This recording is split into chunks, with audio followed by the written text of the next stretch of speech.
Hello, and how is everybody doing? My name is Barbara J. Beckley, and you are here at the Visibility Corner with yours truly. Now, one thing that I always tell people, it is very important that what gift that you have in you, what uniqueness that you have in you, what you give to the world, the lighthouse of the world, but they can't see all that if you're not being seen. They can't see if you're buried in your house or buried on your job. You have to be seen. And you would do the world an injustice. Yes, I'm saying an injustice if you don't show up in your wonderful, amazing, incredible self that God has given you a gift to be who you are if you're not showing up. And you're not just doing injustice to yourself, but guess what? I'm just going to take it a little bit further.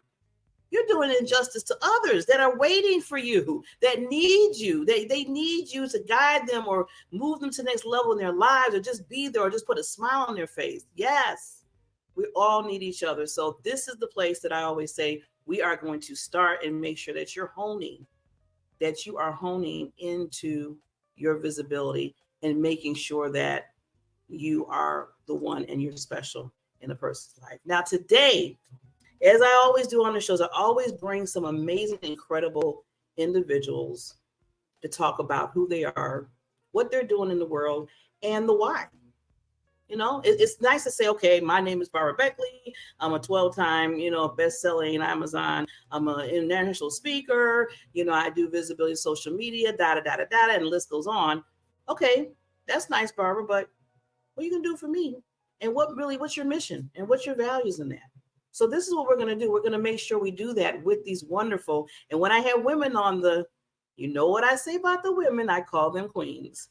So yes, I have three amazing, wonderful, spectacular, if I could think of any other adjective, I would say it, queens that are coming on. And this is a special of my Visibility Corner because I am really promoting. We have to collaborate with others and be there to help others, uplift them.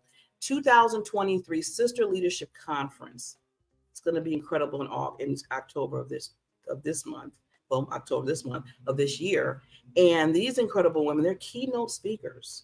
So I really want you to listen, take notes. They're going to be dropping some gems, but they're not going to be dropping all the gems for you. No.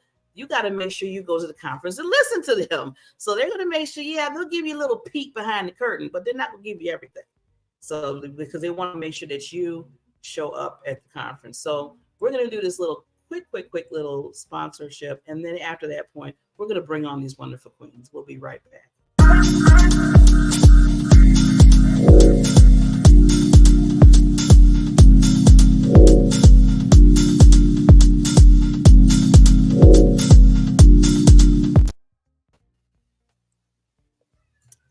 Yes. And here they are, just like magic. Hello, queens, Bri and Lisa. And I'm going to make sure Saskia. I got to put the Saskia. Yeah. There we go. Saskia. I got to do it in syllables. That's how I have to do it with the names. Beautiful name. Saskia. Okay, queen. So first of all, I want to thank you so much. I want to do this before we even start conversation. It's an honor and a privilege to have you on my show. You're royalty to me. You're given to the world. You're a lighthouse of the world, as I always tell people, because you're taking the time to be on stages to talk about what you do. And I know you're going to be sharing stories of your life and stuff. So being vulnerable, taking your story to the masses is amazing. So thank you so much for being on my show. Thank you for having us. Thank you for having us on this wonderful platform. Yes. Thank you. So I'm seeing some things here. I'm like, okay, I see behind Saskia as seen on TV. I told you there's some heavy hitters today. So with that, I want to start off because I always like to just a little bit, just kind of pull behind the curtain of scenes, because you all didn't become these speakers. You're probably authors. I know you do other things in your life and your business, but I know it took different things to get to that point. Mm-hmm. And that's what makes it even more powerful. So people get to know your backstory and they're like, wow, she went through that? Oh my God. And she's doing this and she's been seen on this and this. Yeah, you give people hope. So I want to kind of go around go around the room here, our virtual room, and get to some little short stories that you have about your life, how you made this to this point. So I want to start with Bri. Miss Bri, Queen Bri, CPA Bri. Let's start with your story, First Lady. So my story started as a single teenage mom. And so I had my daughter at 17. I turned 18 2 weeks later during my senior year in high school. And that is the beginning of my financial journey and it's my adult journey because you officially have to grow up.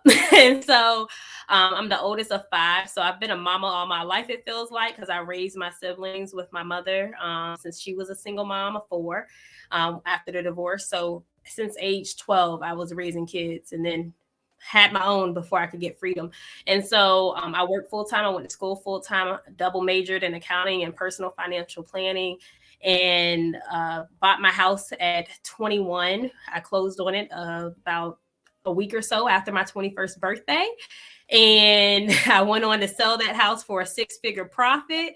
My baby girl only remembers living in homes that her mommy has owned and does not remember any part of the struggle. She's been in private school since pre-K, since we started at pre-K 2, took a couple of breaks in between, but she's still in private school. And now I'm a mom of 4, a wife, always a God girl. I serve Christ. He does all things and has provided everything for us.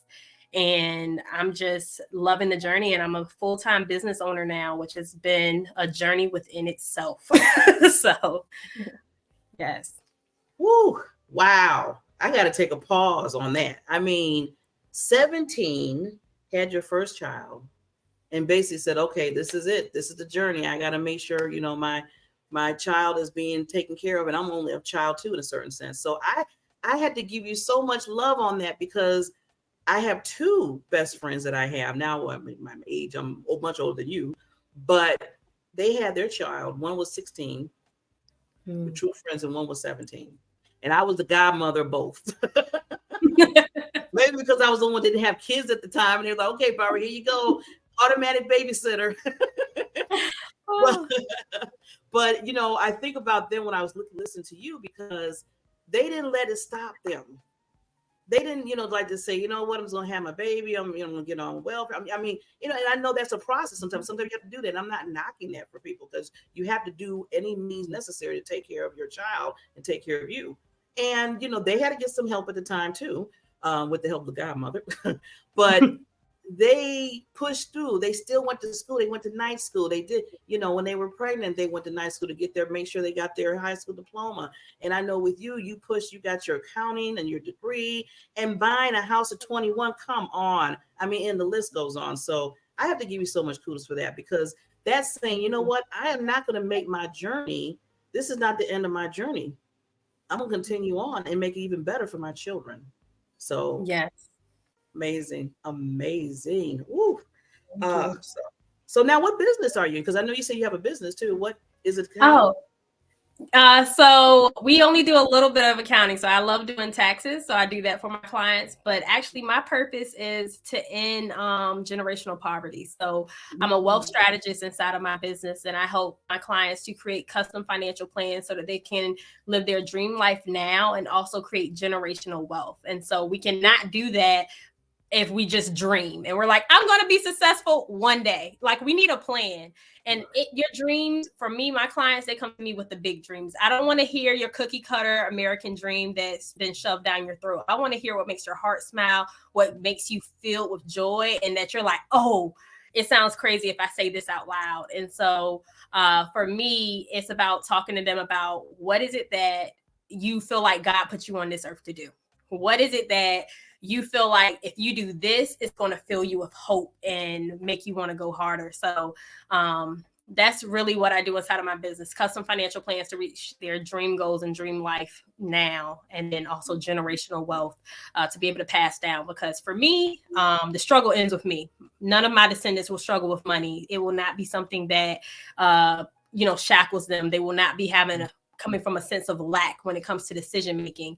Instead, they can come from a sense of, I know I can, because my mommy already made sure, my grandma, my great grandma, whatever, she paved the way for us. So I want to be an astronaut. It's just rocket science. I want to be a teacher and they still not paying as well. That's fine too, because I already have passive income coming in. I get a check every month from the trust. Like, I'm good. So I'm just trying to have my kids live different and see different. That is amazing. And that's so much needed right now. I was just looking the other day when it came, they were doing a survey, and they said 93% of women between the ages of 45 and I think it was like 60, around there, 93% are not ready to retire because they don't have money to move to the next level in their life. So that means like almost just 7% women are ready to retire. And even with those 7%, they said that was kind of iffy. I was like, OMG. OMG. I mean, yeah. Think about it though. Women, especially in general, a lot, especially when you're talking about at the older age range, that's a different generation. So you were kind of taught like your husband's supposed to provide and take care of you. And then you're seeing people that's getting divorced 30, 40, 50 years in, and that husband is not trying to provide. Like, I don't know how you get a divorce after 30 years, 40, like what? We sticking this out, buddy. Like, there ain't no out. Like 30, 50 years in, what you talking? But I mean, like, they get divorced and they don't have anything for it, or even if they were working and weren't like homemakers, like still thinking someone else was supposed to take care of that for them, or us not having the financial knowledge or being taught about it. I really would like to know what the numbers are for men, because I don't think it's going to be that much higher.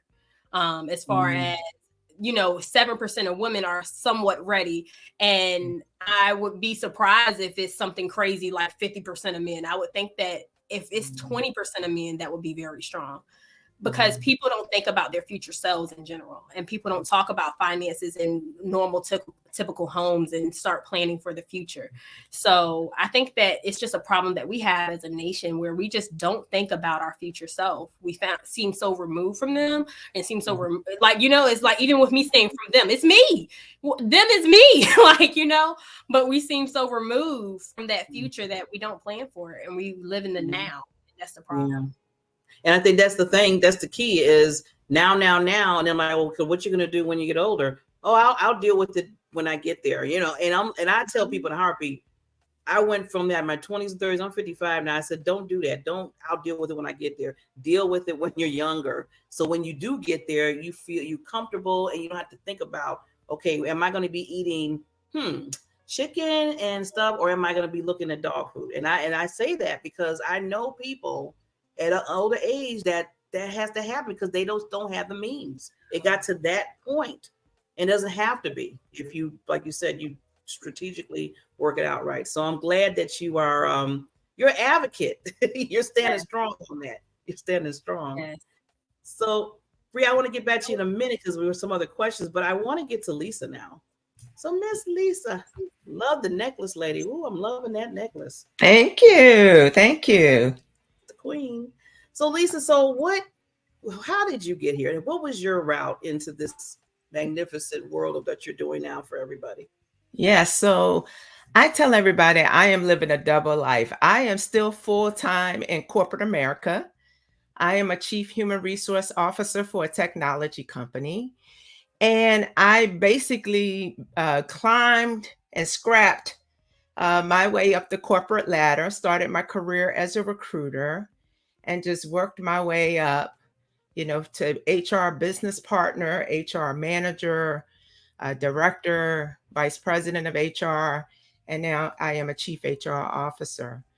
The other part of my life, 5 years ago, I started my own coaching business for women leaders because I know what I went through in my career.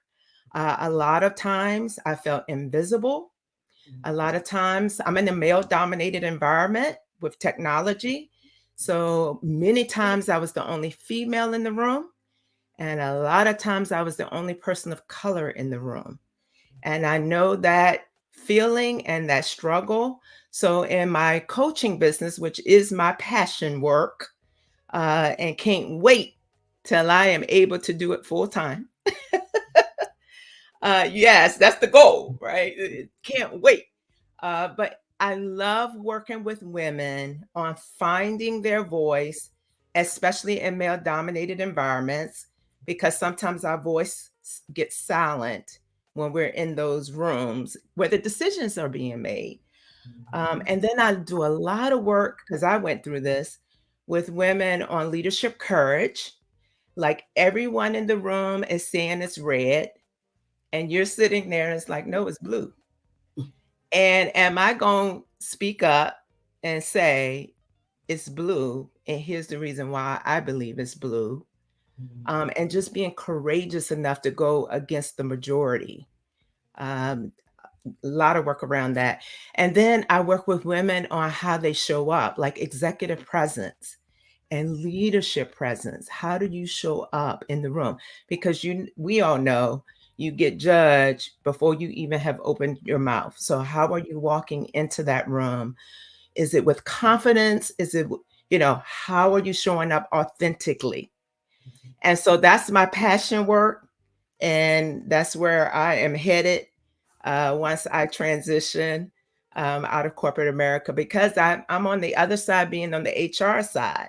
So now I can pull back that curtain and say, look, this is what's being discussed in the leadership room. So I'm in the C-suite, right? So let me tell you what's being discussed, especially around talent. And how do you build your credibility and build your influence so your name can be in that room? So that's my passion. That's my goal. That's my purpose, to help other women who are in these workplaces struggling because, they're not being seen. I hear a lot of stories. Their managers are not, looking out for them. And so how do you make an impact? And sometimes you got to go around the manager, but how do you make sure you build your credibility and your influence so you can transform from being invisible to influential? And that's the name of my book. I wrote a book during COVID, Invisible Professional to Influential Leader. And it's that tip book for women leaders. And let's transform from invisible to influential. Ooh, powerful lady. Ooh, you see, you have the secret sauce. You have, because you had a secret sauce because you're in both lanes. You're like you said, you're in the corporate world, the C-suite world, because I am too. I work during the day. I got a day job, insurance, and then at night I do all this and help the women. So you have both. So you can hear, you're seeing it, you've been there, you know what's going on there, and you could take that into your coaching when you're helping them. And then that's powerful. And I just want to pull back that curtain. Yeah, you pull back that curtain because you let them know, hey, I'm in both places here. I can tell you what you need to do. I've been there where, like you said, which I can't stand, like you said with the men, how your voice starts to go like this, or they want you to do that, and you have to be like, no, but don't be like a man. See, that's the thing. We have to still have our feminine qualities as we're stepping up and being empowered. Yeah. And be authentic and true to us, right? We're going to, whatever's authentic to you, you're not going to show up like the next lady in the room. You got to be authentic and true to you and your values and put that's the only way you want to show up. You don't want to try to act like, someone else. And it's hard, especially as a leader, or even if you're just trying to break into leadership.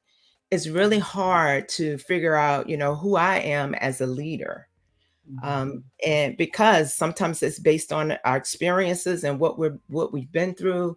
And sometimes that's not all positive.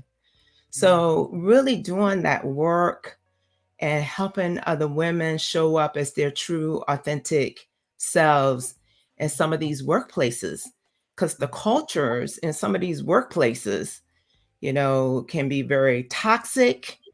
And it's so easy to get sucked in. And so how do you maintain, your sanity and what's authentic and true for you? Yes, definitely.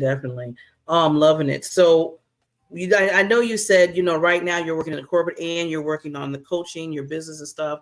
And eventually you're going to go straight all into the coaching. So I just want to say, I want to put it out there because I believe in putting stuff in the universe and God hearing it. And then he's going to say, okay, I got you, my daughter, I got you. We're going to do this. So we're going to put out there for you Queen Lisa, that it has already happened. We're going to have the faith in it. All of us queens here, like they said, wait, one or two are in agreement, right? We know about the word, right? So yes, and I receive it. I receive it. Yes. I absolutely receive it. It's funny how some things we be like, okay, well, it's gonna. I said, no. We got to stand on it. We got to stand on that. So yes, Lisa. So thank you so much for expressing that, and thank you for just giving back in a sense, because you're not. It's not. I know it's a coaching business for you, but you see the need and you have a heart for the women. Yes, I do not want any other woman to go through some of the experiences. If I can help one, right? Because, sometimes in the workplaces, at least in some of the workplaces that I was in, I didn't trust when I was feeling this way and going through my whole invisible experience. I didn't have anyone inside the organization that I trusted. So I had to go outside of the organization for support for someone that I trusted. And so I just want to be that for someone else. And then you're right, a lot of it, a lot of the women I work with, they have their own people that they manage. And so I have the HR background that I can bring into that as well to help and assist from the HR side.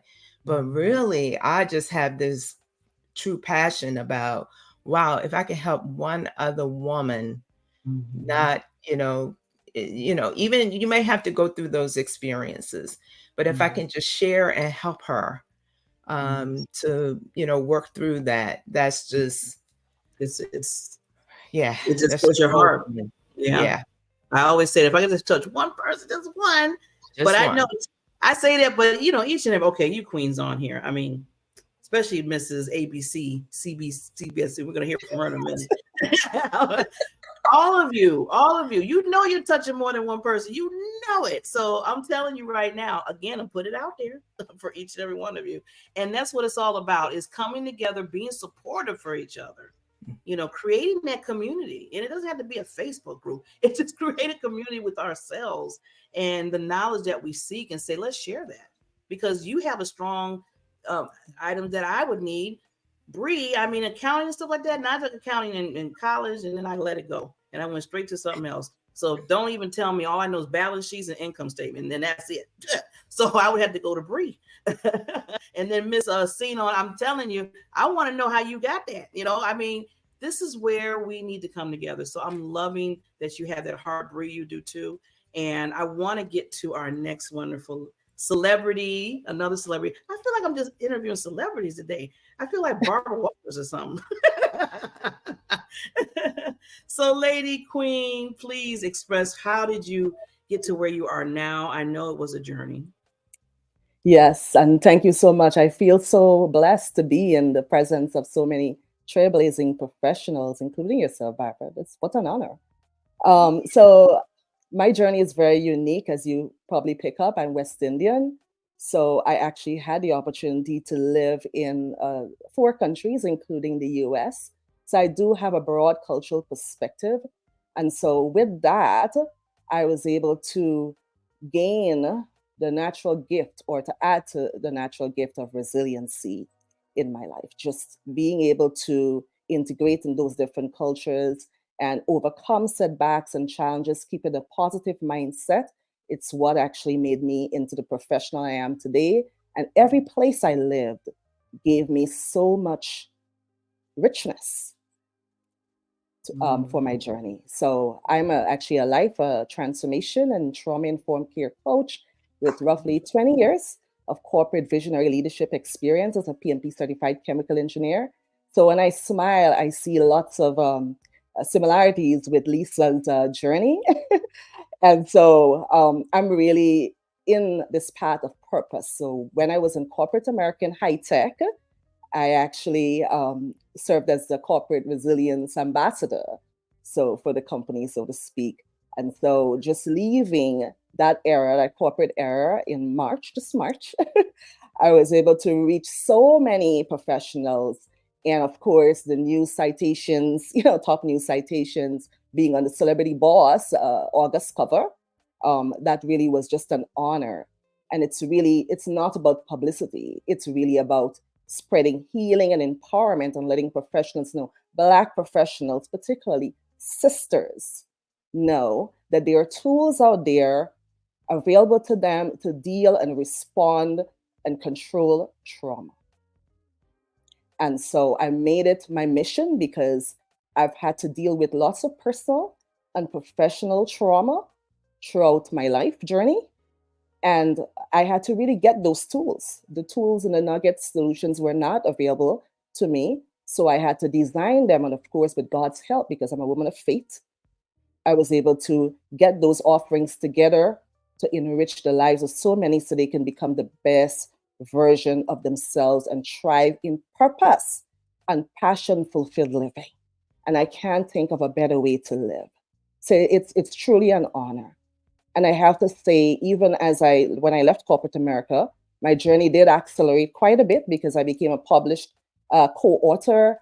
I wrote chapter 3 in the On Purpose Strategies for Living and Leading book, where I spoke about turning the tables and moving from corporate victim to undercover victor to reclaim your power from talent marginalization. Now, these are the issues that actually inflict trauma in the lives of Black professionals, particularly in corporate America. So I just opened the way for, that three knob formula to really change the mindset, transform the mindset into victor. And then I do have a 7-step transformation kit to complete the process. And it's because of years of actually walking it myself and helping others, because I've had the opportunity to coach so many leaders, a host of leaders, business entrepreneurs, as well as corporate professionals, to live their best life. So it's just beautiful being here, and just the opportunity to actually speak on the Sisters Leadership Conference. It's amazing because I love the team. It's really about, experience and impact. That's really what I'm about. Turning all of that experience into good purpose. And purpose actually requires you to make a life-changing impact in the lives of so many professionals who just don't know how. They don't know where to start. But you have that gift, so you use it.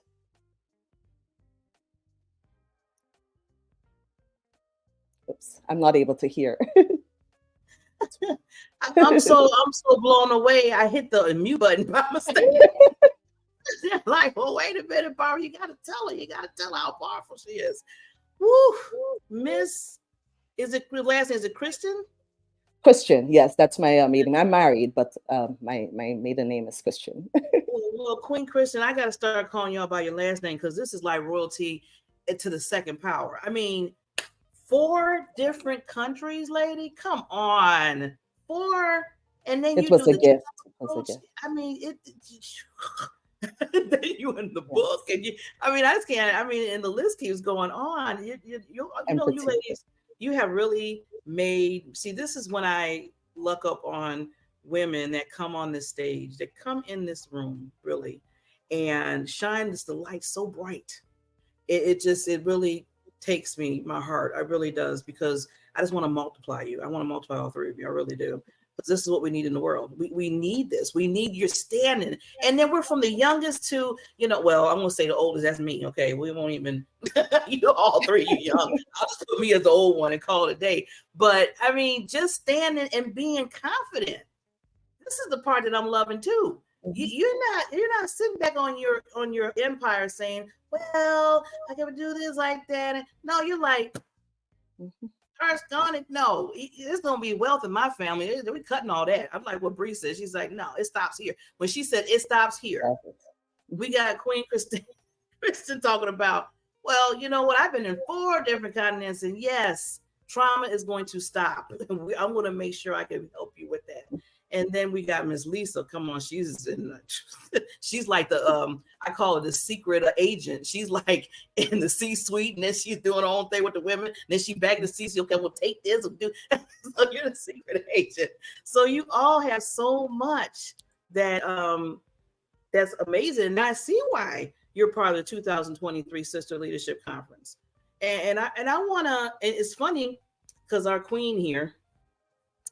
With the 3 countries. Oh my God, I'm just still amazed by that. She got into the theme. about, being the expert, the impact, and views. And that's what the theme of it is for the conference. So I just want to put that out there, showing a lot of love to the creator and the host, Miss Dr. Karen Hills Pruden. Yes. She creates these amazing platforms for all these celebrity ladies on here. And she even created opportunity for me to come on my show to make sure that I introduce these ladies, because visibility, as I say, is the key.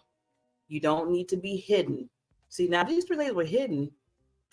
The world would be a whole nother different place. They're unhidden. They're showing themselves, and they're showing up. So with that, I want to just get, before we kind of, because I want everybody to say something individually at the end. So I'm going to take it like everybody down and have like one person, each one of you say some lasting thoughts. But before we get to that, I want to talk a little bit about leadership. There's the Webster definition, then there's everybody else's definition.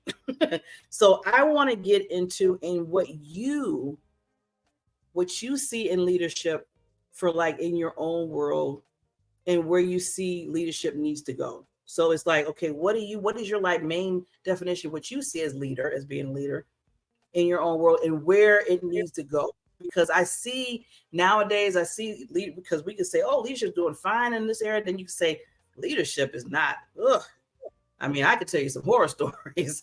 So I want to hear from each one of you when it comes down to really true leadership. So I was going to pick somebody, but I want to let whoever wants to go first. I can go. Okay. If that's okay. Yeah, probably. So this really did touch my heart. For my entire corporate journey, it was really a struggle. I really couldn't understand why the priorities were the priorities in terms of leadership at practically all levels. And there was really a lot of focus. It's a lot of focus currently on technical or hard skills.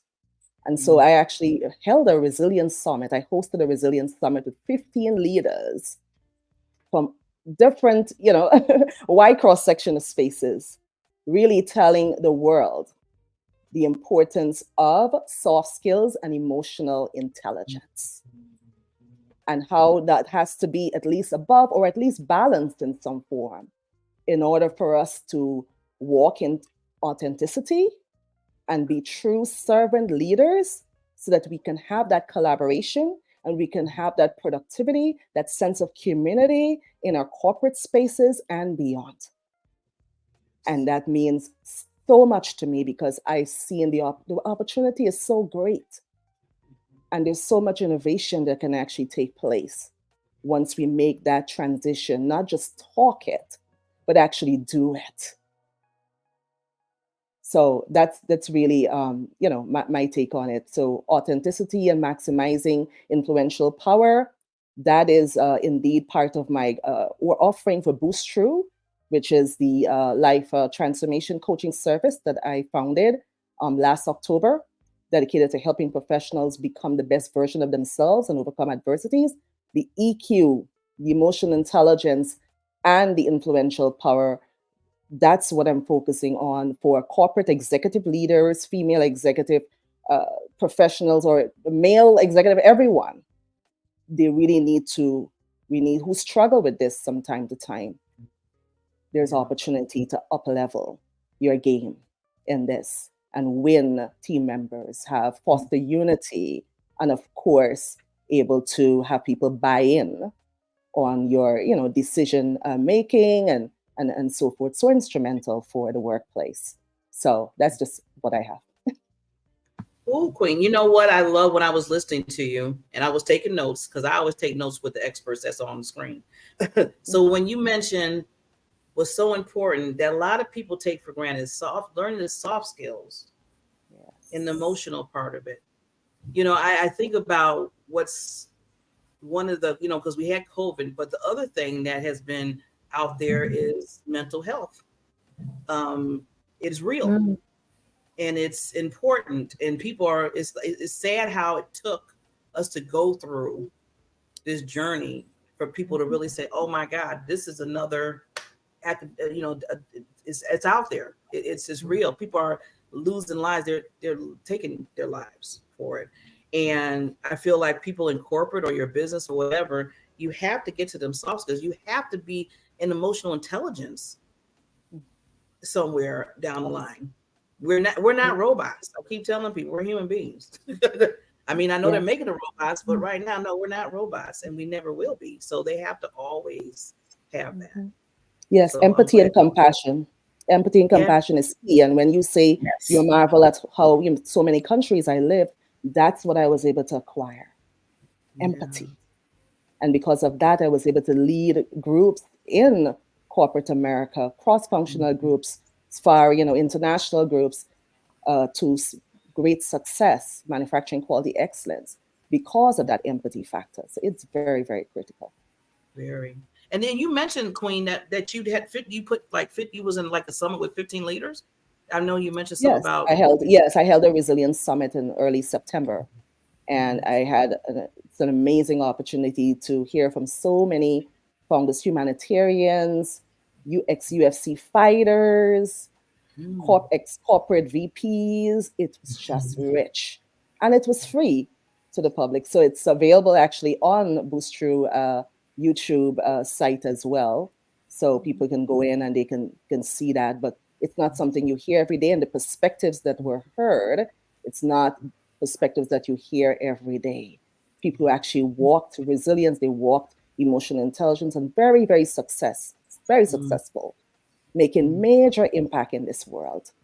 So it was just an honor to be able to give that gift to the world. And like you just said, Queen, and I want to make sure I get to other queens too, but I just want to mention, like you said, you don't see that a lot in the world, what's going on, like the 15 leads are talking about that. You're not going to throw the drama. We always see the drama. If I see one other reality show that pops up, I'm just going to scream. I'm just going to literally scream. And you get sucked into it if you let yourself do it.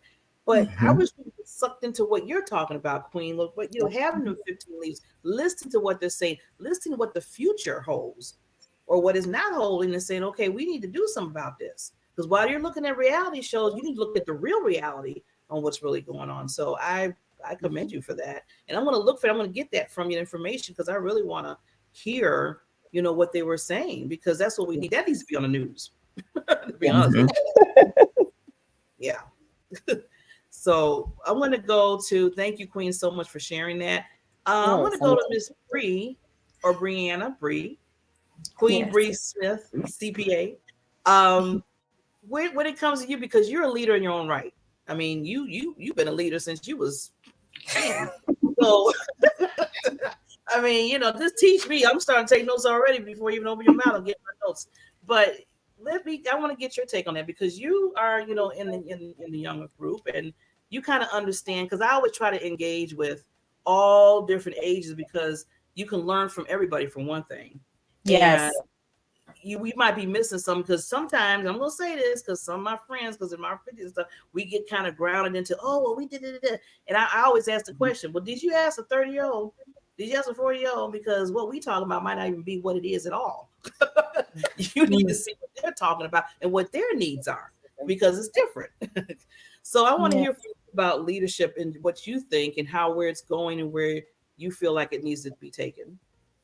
So I think that when it comes to leadership, the things that are important to me is accountability, self-development, and also I love how Saskia had said what she said, servant leader. I love that, because it makes me think of Jesus and how he washed his disciples' feet. And so he role modeled for them, and being a role model is so important.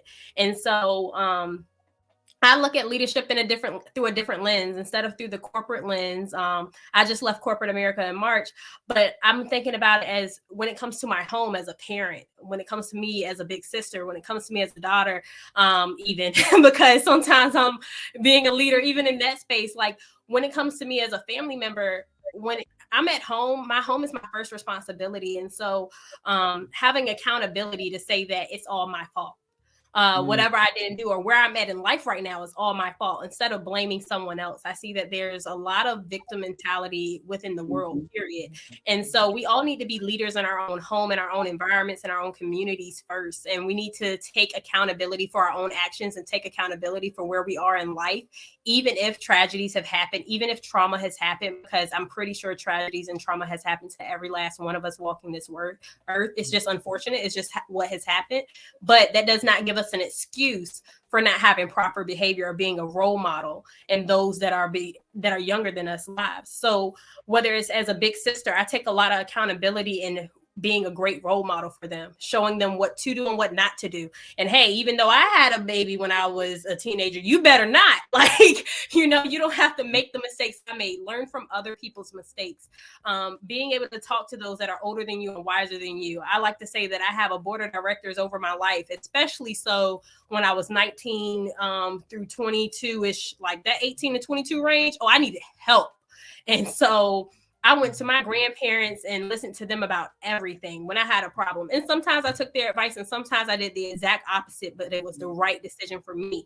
But also just being able to take the wisdom from older generations, those who have walked through what you're about to go through, instead of just hitting every single roadblock that you possibly can, because you have to do it your way.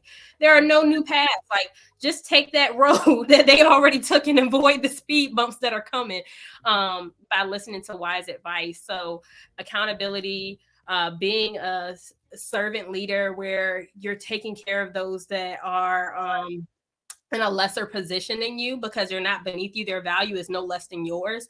And so treating them with love and honor and respect the same way that you want it to be back, and being a role model to show them how they should handle situations, show them how they should navigate this world, and just holding those accountable. So I just think that is really important to me.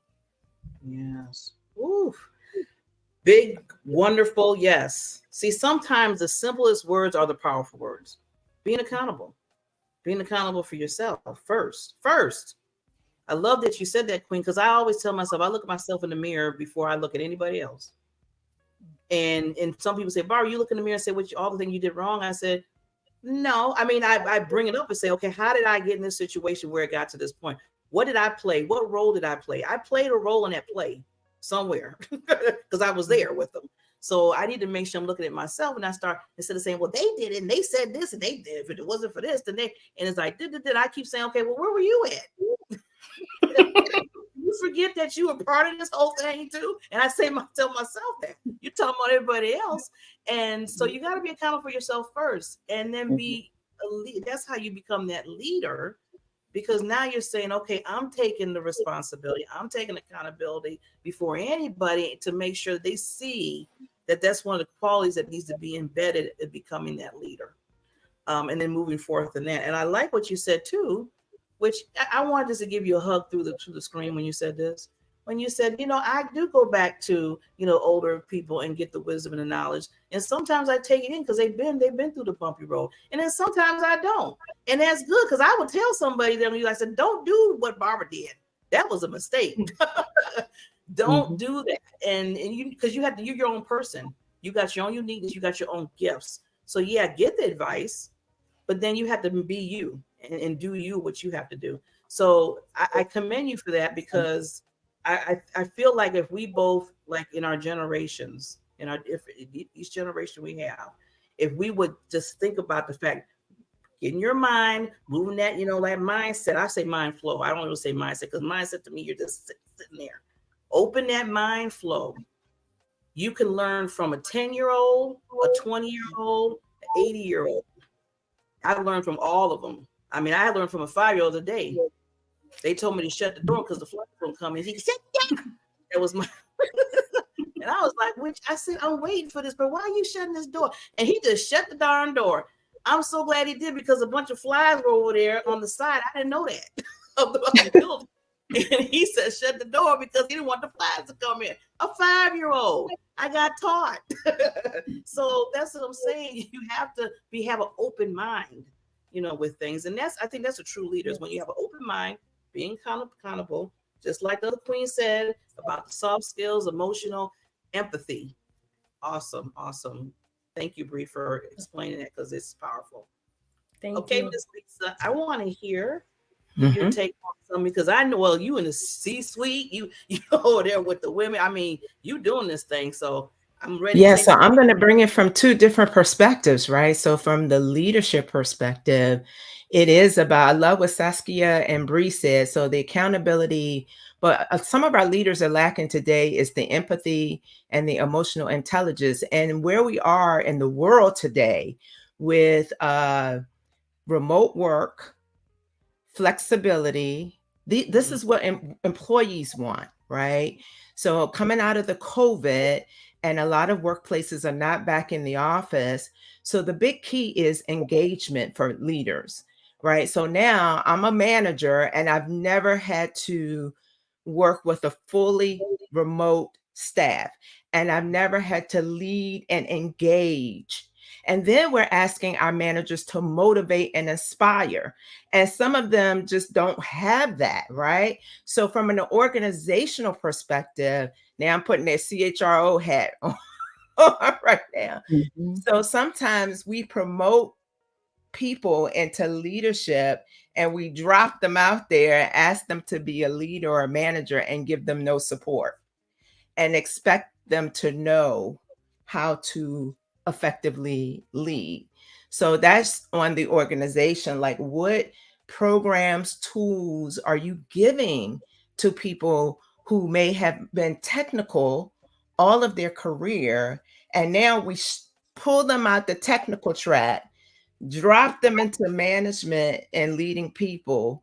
And then we wonder why there are employee relations issues all across the organization, right? So it's both of those kind of perspectives when you're looking at leadership development and building. And if they don't have an example of a leader or a transformative leader, or then they don't have the example, and so they're out there doing what they know, and sometimes that's not all that great.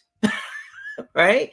So from a manager, the leaders, this is the really, especially with what's going on in the world right now with the remote work, and organizations are just trying to figure out, how do we keep our employees and our leaders and managers engaged? So we have, I have a chief engagement officer, right? Like, the role is to help us make sure that we keep engagement with everything else that is going on with flexibility, remote work, the whole 9 yards. And as a leader, how do I keep connected, to my employees? Some leaders with the high emotional intelligence and the empathy and those things that are natural for them, they have a better time at it than the leader who's just like, look, I don't have all that. I'm all about the work and getting it done. Mm-hmm. And the sympathy and the empathy and all that goes out the door, and they're wondering why their teams are not performing and that they're having high turnover, right? So yeah, so it is that balance of giving the leaders that support. And I love what Saskia did with the resilience conference and summit, and bringing those leaders together, because sometimes they feel like they're the only ones, and they can network and hear from others, how to be resilient and how to do those things. I just think that's beautiful to do that. But there's a responsibility in the organizations as well to put together those programs, talent reviews, starting the people who are just coming in. Like, what are we doing to strategically and intentionally develop this person? What are their career aspirations? Do they want to be a leader? So I'm working with my managers and my organization. Are you having career conversations with your people? Do you know what they want to do? Let's start there. Love it.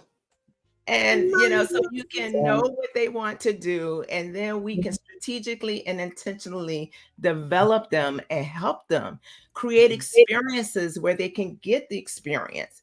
It's not all about sending them off to a training class and then they never get to use the skill. How can we create the experiences in-house? Because we have a lot of work and we have a lot of projects. Why can't we put her on the project so she can get some experience? Why can't she shadow this person? Right? So just, really pushing that grain and say, look, let's get creative, think outside the box, and let's strategically and intentionally develop our people. Love it. Amazing. Ooh. Okay, I'm breathless now. Saskia, did you have something to comment on that before I Okay, so I'm just going to help you out a little bit.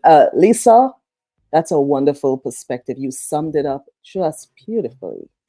And I have to say, the engagement superpower, the fact that you actually have a chief engagement officer that tells about how different your organization is, how forward thinking your organization and company is relative to others. And yeah, engagement superpower is key. That is the catalyst for innovation and creativity. It is necessary. Actually, I am so happy that I did a behavioral test. And I believe others should really go and get it to a behavioral test that I did. And I got the scoring, and my result was I'm an engager. That's my superpower. I was like, I knew that. But it was just the evidence to back it up that I'm an engagement person. So that's exactly why I think strategically how I can include others in the problem solving, in the context of things, and not just go about things in a very selfish and exclusive manner. Because you don't win any friends, and you certainly don't win any partners, and you certainly do not get exceptional results from taking that approach. That's all. You can go ahead, Barbara.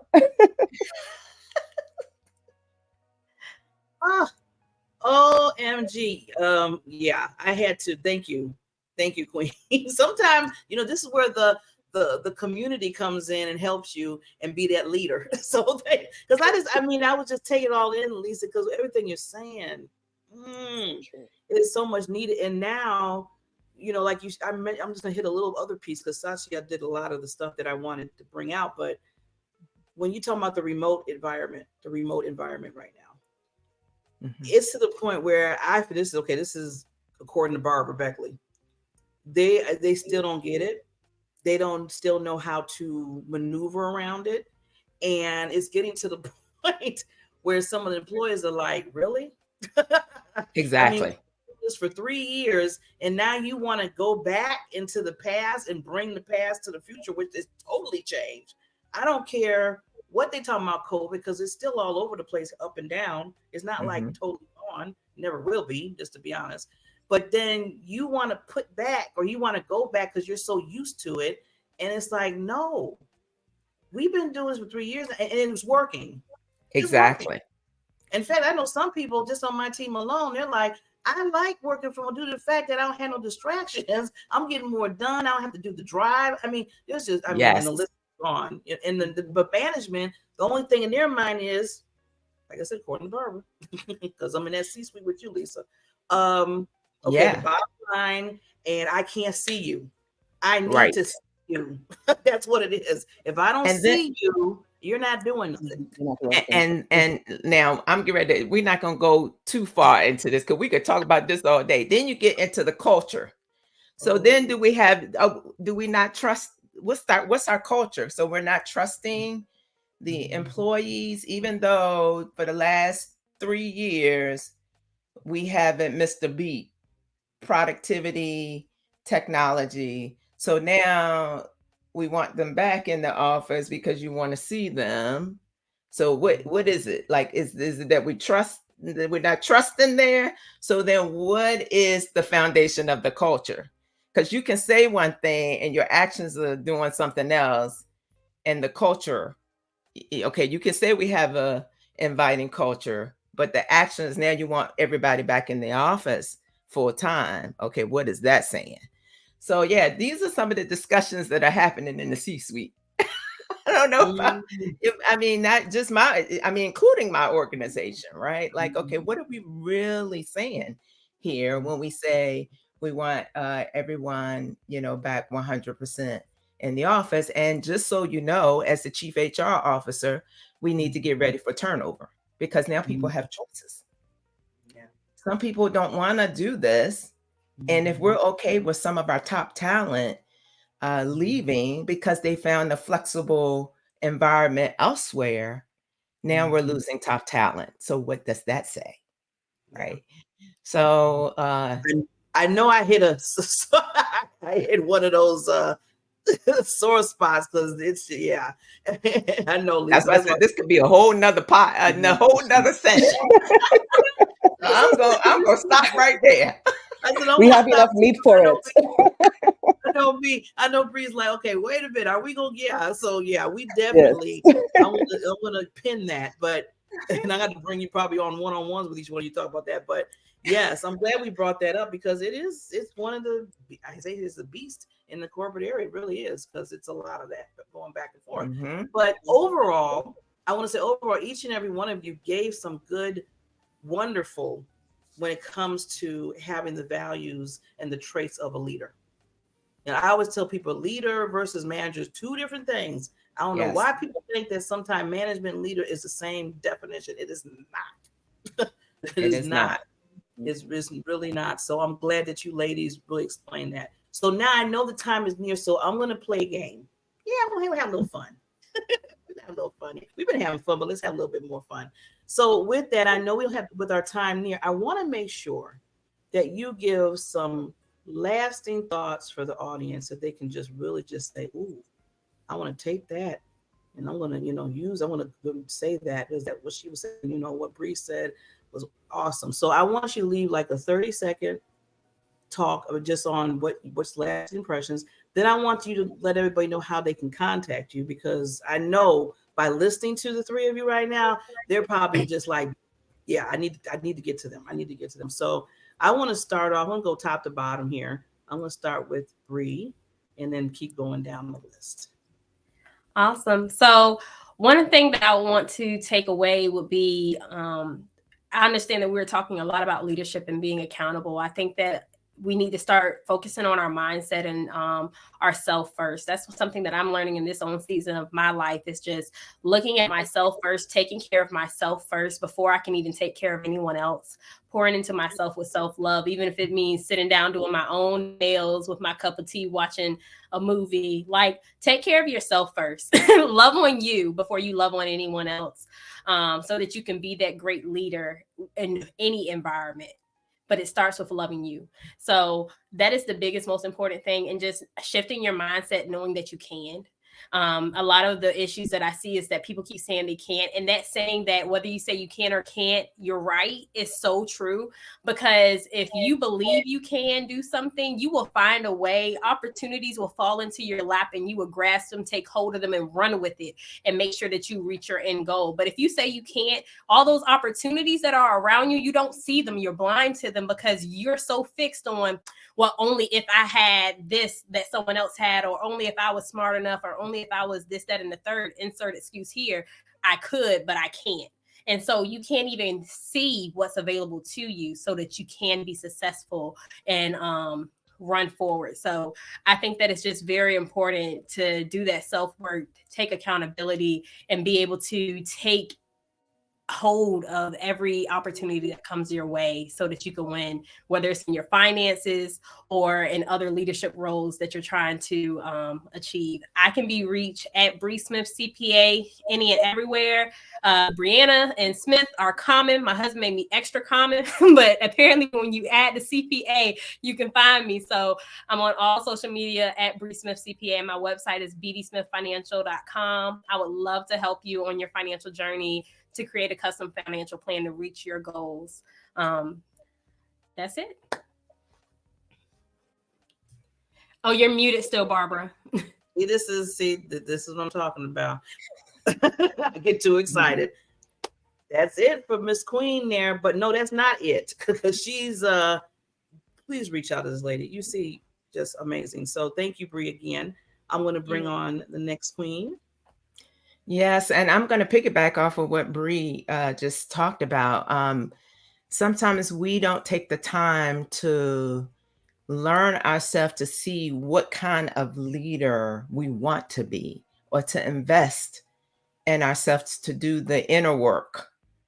And I wish I had done that earlier in my career, because once I did the inner work, I could start. I used to run the movie back like, so one I was miserable in that job. Because now that I'm clear on my top 5 values, that job was not in alignment with these top 5 values, right? So I do a lot of values work with a lot of the women that I coach. And I even think to myself, wow, if I was more centered in my top 5 values back then, I may not have made some of the decisions that I've made, because I would have always tapped into, whoa, that's in violation of one of my values. I don't need to be there, right? So that, I think, is a lot. That's some of the work that I do with women leaders. How do you want to show up as a leader, and really do that inner work, because that's what's going to make you be authentic. And then, so my coaching business is called Positively in Pursuit. And I can be found, my website is www.positivelyinpursuit.com. And I'm on Facebook and IG as Positively in Pursuit. And I'm on LinkedIn under Lisa Anderson with all these HR certifications behind my name: SPHR, SHRM, SCP, and CPC. So hopefully I'll be able to connect with folks. But thank you, Ms. Barbara, for having all of us. Wonderful. And all those, like you said, the letters behind your name is amazing. You did the work. So be proud of that. Yeah. Stand tall on that. I just want to. Yeah, that's 30 years of letters. That's what I'm saying. That was a process. Okay, Queen. Oh. Okay, did she hear me, Saki? I can hear you. Okay. Yes, please. Lasting thoughts and how they can contact you, Queen. Yes. So, key takeaways. Oh boy, this conversation was just beautiful. I'm just taking it in. In terms of building resiliency, that is necessary. Actually, the saying says that for a thriving soul, resiliency is absolutely critical. And we all want to thrive. We all want to heal, and we all want to walk in empowerment. And so, how do we get? You're saying, probably thinking, Saskia, how do you get resiliency?